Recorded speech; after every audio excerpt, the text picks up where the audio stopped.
When the first white settlers came into this area of the northern San Juan region and found so many ruins in the area, they had mixed feelings about those ruins. The ruins were so foreign to the background of these folks that some persons were just totally disinterested.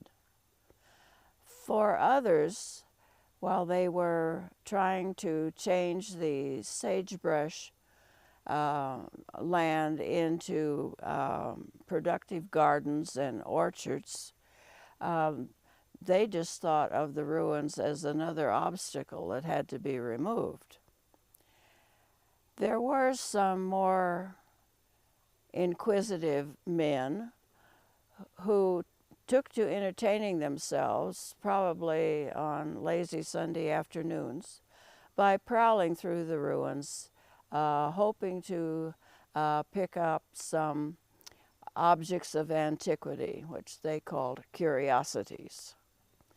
The ancestral Pueblo peoples who had lived here in the past had several customs that greatly facilitated this kind of search.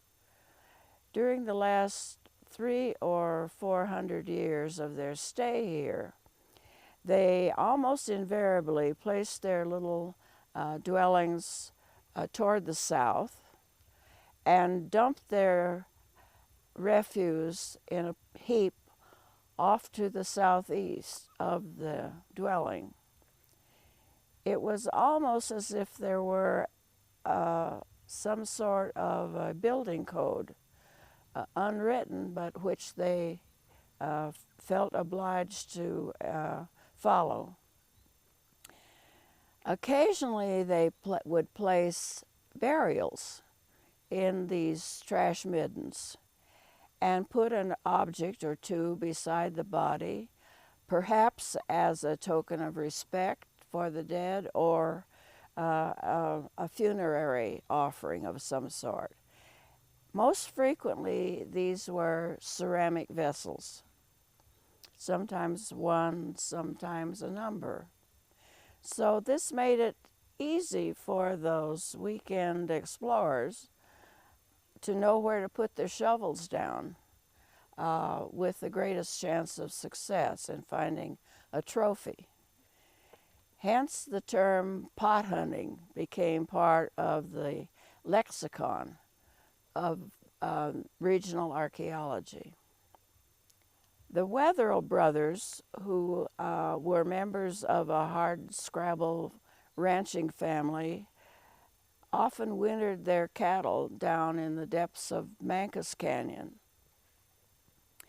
To pass the time, these fellows searched around for Indian ruins and on occasion dug extensively in a substantial abandoned structure near the trail down canyon, which they christened Sandal House because they found so many items of that kind there. The eldest son, Richard, seemed to feel this was more than just a pot hunting exercise, and he began to keep a written journal of their daily activities and their findings. And thus we have the first archaeological field notes kept for this area. The patriarch of the family wrote to the Smithsonian Institution asking if they couldn't get some professional instructions for his sons so that they would do their work properly and record and map properly.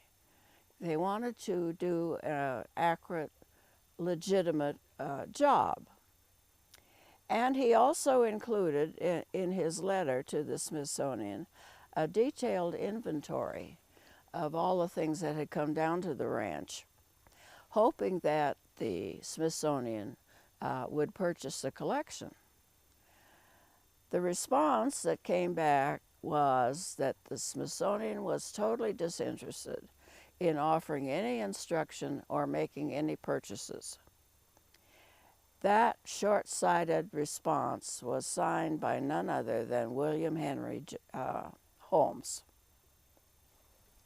In the early to mid 1980s, when what became the Crow Canyon Archaeological Center was launched, the founders had two general missions in mind. One, they proposed to conduct a legitimate inquiry into the core area of the Mesa Verde province, where an abundance of sites forms a very natural laboratory. And secondly, to educate the interested public in the prehistory of this area. Education by then being recognized as probably the most effective way to curtail the reckless assault on the region's antiquities. The scientists would select sites with the potential of answering specific scientific questions. And they would invite participants of all age groups to pay for the experience of tasting a bit of dirt archaeology, learn something of the history of ancestral Pueblo peoples, and hopefully go away with a new respect for the need to preserve this heritage.